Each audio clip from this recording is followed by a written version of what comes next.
মনে করি সব সিনেমাই আসলে কমার্শিয়াল সিনেমা, কারণ সিনেমা বানাতে তো আসলে পয়সা লাগে। এবং শুধু সিনেমা না, আমি মনে করি আমি যে একটা ছবিও যখন আঁকি সেটাও আমি চাইবো আমার দর্শকদের সামনে আনতে, রাইট? আমি ছবি এঁকে নিশ্চয়ই আমি নিজে দেখতে চাইবো না, আমি চাই যে যাতে আপনারাও দেখেন। তো সব ছবি আমার কাছে কমার্শিয়াল মুভি, বাট আমি ভালো সিনেমায় কাজ করতে চাই।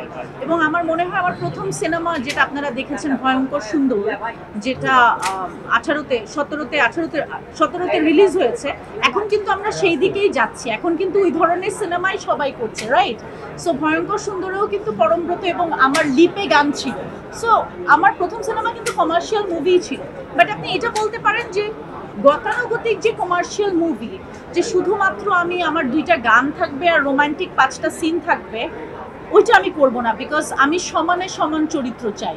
কারণ অভিনেতা হিসাবে আমি অনেক লোক যারা আসলে কষ্ট পায়, তাদেরকে নিয়ে আমি বলতে পারবো যে কষ্ট পাওয়ার কিছু নাই। Because end of the day আমরা কাজ করি আসলে আমাদের দর্শকের জন্য, এবং অডিয়েন্স ইজ অলওয়েজ রাইট। আমার সাথে যখন আপনাদের দেখা হয় তখন কেউ আমাকে কোনো খারাপ কথা বলে না, তখন সবাই আমাকে ভালো কথা বলে। সো একজন লুকিয়ে লুকিয়ে লিখছে যার নামহীন একটা ফেসবুক অ্যাকাউন্ট, কোনো নামও নাই, প্রোফাইলে ঢুকলে আপনি দেখবেন ফেক অ্যাকাউন্ট, রাইট? এখন সে কোথায় বসে কি লিখছে তাতে আমাদের কি যায় আসে? মানে আমার কিছু যায় আসে।